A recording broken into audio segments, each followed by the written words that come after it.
Hey folks, and welcome back. Today we're going to be talking about your visual analysis essay. This will be your first essay project for the course. Before we get started talking about the essay requirements, I'm going to give you a little bit of information into how to read graphic novels. For this essay project, you will be reading a graphic novel. If you've never done it before, I just want you to have some background on this particular genre. So, graphic novels, sometimes referred to as a comic book, is a sequential comic-style narrative in book form. It's a medium, not necessarily a whole genre, because many different genres exist within the graphic novel realm. You have romance and horror and sci-fi and superhero, and so it's more than just a genre. And then graphic novels can be analyzed for both their text and their images. And so it's a little bit different than just a typical novel. Like any other text, graphic novels are read from left to right, from top to bottom. Now, obviously, the only instance in which this wouldn't be the case is if it's not published in a language that reads that way, specifically like a manga or something like that. There are some elements of graphic novels, some just kind of key terms that I want you to be aware of, and I'm going to go through specifically what all of these are so you can kind of see examples of this. So, panels. Panels are squares or rectangles or maybe other shapes that contain a single scene. So we can see several different panels on this page. Dialogue balloons are conversations between characters, just like the other text. Balloons are read left to right and top to bottom. And how much dialogue or dialogue balloons is in a particular graphic novel is just going to depend on the author or the artist. Then you have thought balloons, and these, instead of dialogue, contain the thoughts of a single character. And usually dialogue balloons are smooth all the way around, where you can see this thought balloon is kind of bumpy. And that indicates to the reader, hey, this is just something the character is thinking, not necessarily something the character is saying. Then you have captions. These boxes contain information about a scene or a character, but they're separate from a character's words or thoughts. It's kind of like expositional information. So now here's just a couple of other cool things about graphic novels.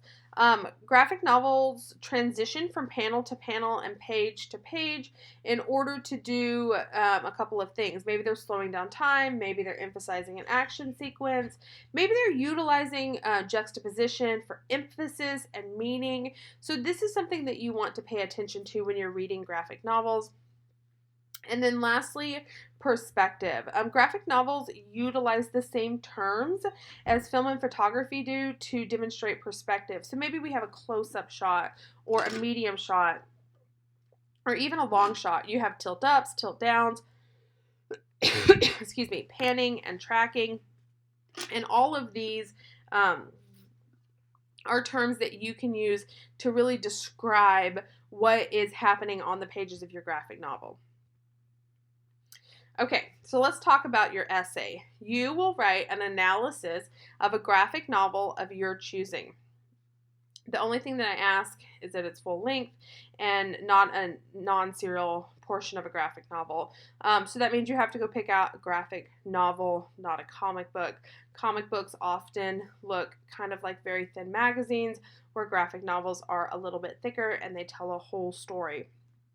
And I'm going to show you some suggestions for great graphic novels, but you obviously can pick any one that fits in this category.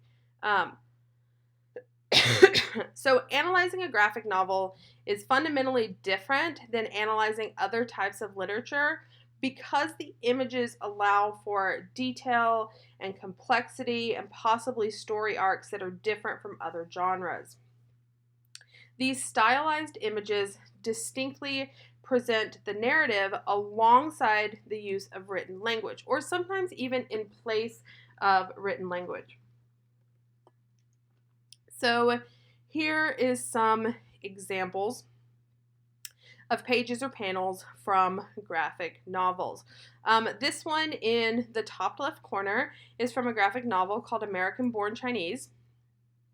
And, we can see that the artist made some particular choices in this graphic novel. We can see that, the characters in this novel are kind of drawn simplistically. If we look at their hands and faces, there's not a lot of detail. That's intentional. So you would ask yourself, why did the author or artist make these particular choices? Well, this is, maybe written about young people, so it's supposed to display a certain kind of simplicity. Why did he choose the colors that he chose? Things like that. The image on the right side of the page is from a graphic novel called Blankets. It's a coming of age story. It's the story of a guy sort of coming to terms with what his religious beliefs are, and are they going to be the same beliefs as his parents. We can see in these two panels on this page that there's supposed to be, some degree of beauty and art in, this scene and what's going on. This is done in black and white. So you ask yourself, why did the author or the artist choose to relay these images in black and white instead of color? It's a choice. It's not that they didn't have money for ink. In the bottom left of the screen, this is a whole page from the graphic novel V for Vendetta. And even though it's very small, we see some choices. It's got a lot of color in it, but it doesn't necessarily feel bright and happy because it also has a lot of darkness in it. Once again, those are choices that the artist made. It feels very much like an old detective style comic. That's a particular artistic choice that the author made. This last image, this one right here, kind of in the middle of the bottom half of your screen, this is from Persepolis, and this is a graphic novel written from the perspective of a young girl going through the Iranian Revolution. And so we can see that the drawings are very simplistic. They're in black and white. There's not a lot of detail in the faces or even in her home. And this is a time that she felt like was very confusing for her. So it makes sense that there wouldn't be a lot of description or detail in the images that she chose. So hopefully these are just some snippets of graphic novels that give you an idea of kind of what I'm talking about when I talk about artistic choices, because that's what you will be evaluating here. So you're going to make an argument about your graphic novel that you chose, whether it's good or not so good. And you're going to evaluate your graphic novel based on the following criteria: how the images enhance or detract from the narrative. This is a personal evaluation. Did the images help you understand the story, or did they keep you from understanding the story? And how and why? Then the second criteria that I want you to use is how the stylistic art choices impacted the presentation. Did they use colors or did they not use colors? Did certain colors represent certain things? Was there a lot of darkness? Was there a lot of blank space? Was there, a lot of smiles on all of the characters' faces? How much detail was used? And how does that relay the story to the reader? And then the last thing that you're going to evaluate is just the overall story elements. You can focus on imagery or symbolism, characters, plot, any of those things, but how did you like the story or not like the story based on what you read in the graphic novel? So in the introduction of this essay, what I want you to do is give me some key background information on the graphic novel and where it fits into the canon of the author's work. Is it the only graphic novel that they've ever written? Is it one of 70 that they've written? Was it a personal story about their personal life? Or was it a reimagining of a superhero that already existed? So just give me some information. If there's any historical details concerning the author or the circumstances surrounding the story's creation, stick that information in your introduction or maybe your conclusion. And then give me a really good, strong thesis. Your thesis should indicate which of the story's elements you're going to analyze and what should be gained through such analysis. Go ahead and underline your thesis for me. This does a couple of things. It makes it easy for me to figure out what you intended for your thesis to be, and it helps you recognize whether or not you have a good, solid thesis to sort of serve as the backbone for your paper. But wait, I forgot how to write a thesis. If that's what you're saying, that's okay. We're going to do a quick, 60-second thesis reminder slide. So, a thesis is one sentence that tells your reader what your topic, your stance, and your main points are going to be. This is going to give them sort of a general roadmap for your paper. By the time your reader gets to your thesis, they should kind of know, okay, this is what the paper is going to be about. It's a big job for just one sentence, but a well-written thesis can help you as you write the paper, and it can help your reader as they read the paper. So here's an example thesis. The Hate U Give should be required reading for all high school students because of the author's compelling storytelling, because of the novel's important contributions to the ongoing conversations of racism and police brutality in America, and because of the book's celebration of Black culture. So this is a great thesis for a couple of reasons. First of all, topic. I know by reading this sentence that the paper is going to be about the hate you give. Stance. I know by reading this sentence that the author of this paper likes this book. She says that she thinks all high school students should read this book. And I know what the main points of her paper are going to be. She's going to cover the author's compelling storytelling. She's going to cover the novel's important contributions to the ongoing conversations of racism and police brutality. And she's going to talk about the book's celebration of Black culture. So as I read this sentence, I now have a roadmap in my head for exactly where this paper is going to go. That's what a great thesis looks like, and that's how I expect you to end your introductory section. Then in your body, you're going to have 3 body sections that each focus on one of the evaluation criteria. So the first section is going to be how the images enhance or detract from the narrative. The second section is going to be about the stylistic art choices. And your third section is going to be about your overall evaluation of the story's elements. So this tells you what exactly to put into each section. Notice none of these sections are a summary of the graphic novel. Obviously, I expect some information in your essay about what the actual plot was in the graphic novel, but please don't just tell me what happened in the graphic novel. That's not really what this paper is. Instead, rather, you are analyzing and making an argument about whether or not the graphic novel was good based on these 3 criteria. And then in your conclusion, restate your thesis and tell me what you learned about visual images, artistic choices, story elements, anything that you learned by analyzing the story. That's what you give me in the conclusion. And then what was the lasting impression that you had concerning this graphic novel? What have you sort of uncovered or discovered in the use of these visual images that is worth remembering? What do you want your reader to know about this graphic novel? What do you want to leave them with? Okay, so this paper will be written in MLA format. You will use in-text citations and a works cited page. These are all pretty basic things for an MLA formatted paper. You will have 3 sources for this assignment. You will have a primary source, which will be your graphic novel. And then you will also use 2 secondary sources. One of them needs to be biographical information about the artist or the author.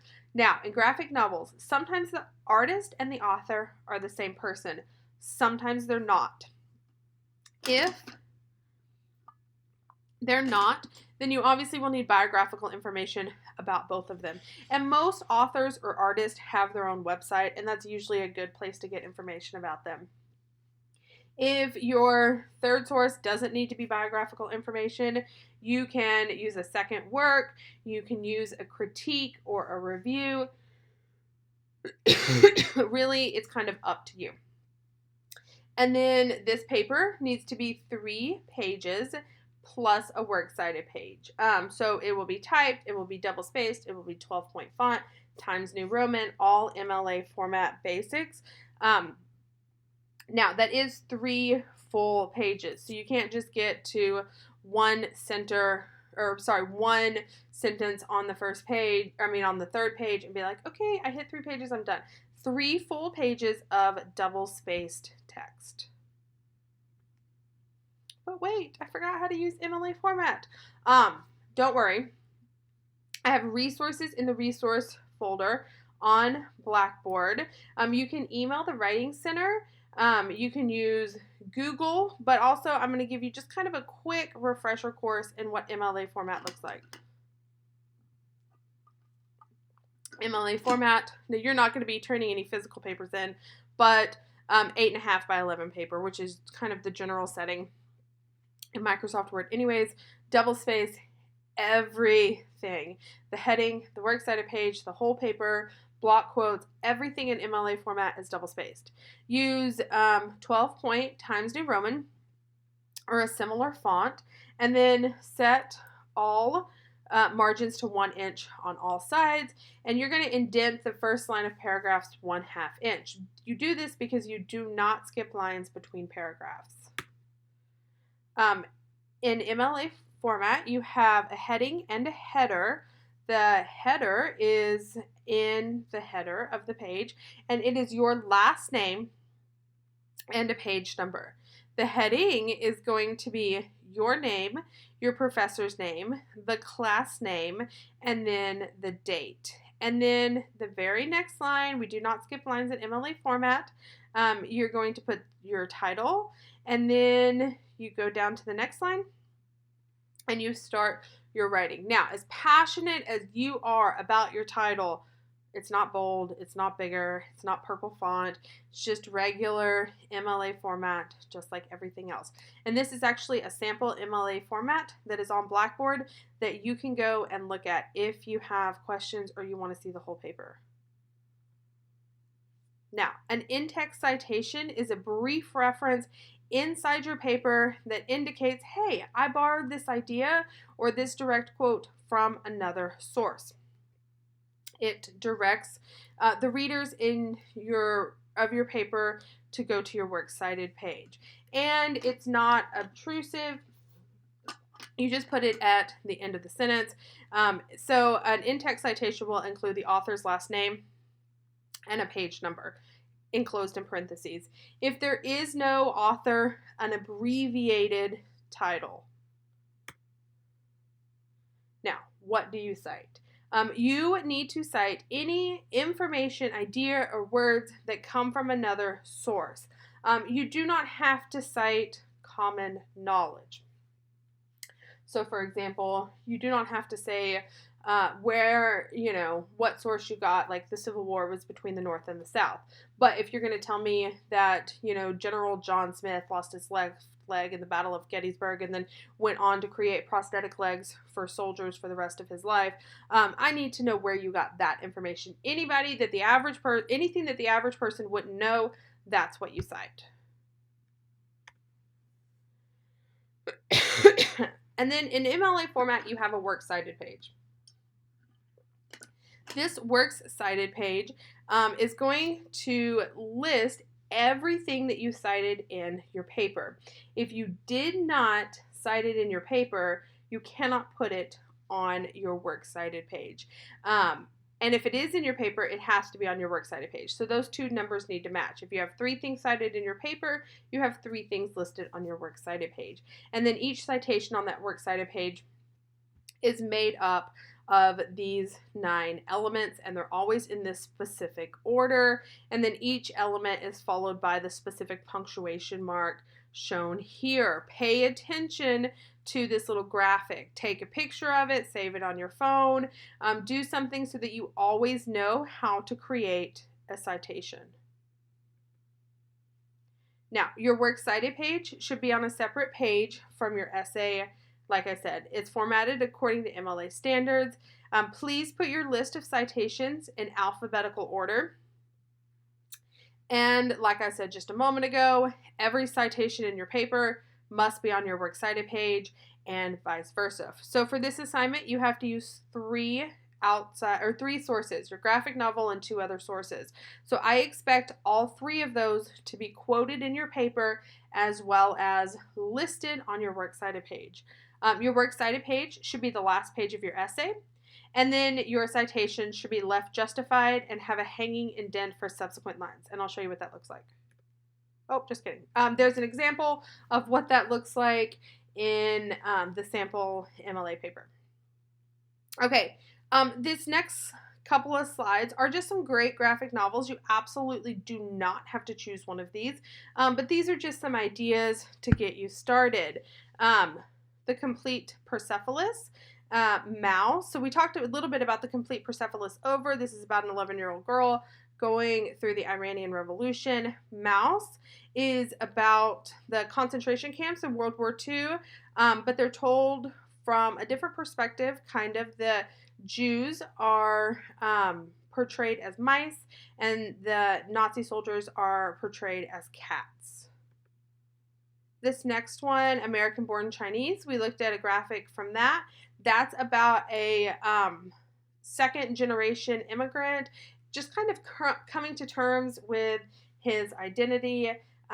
This one on the right here is Blankets by Craig Thompson. This is, like I said earlier, about a guy coming to grips with his religious beliefs. I Kill Giants is absolutely one of my favorite graphic novels. It's about a little girl who is a giant slayer.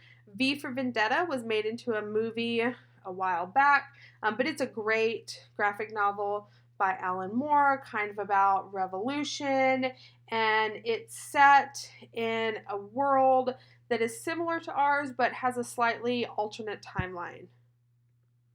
Okay, so if you have questions about this project, this essay, I know that was a lot of information. Don't hesitate to ask. Feel free to reach out.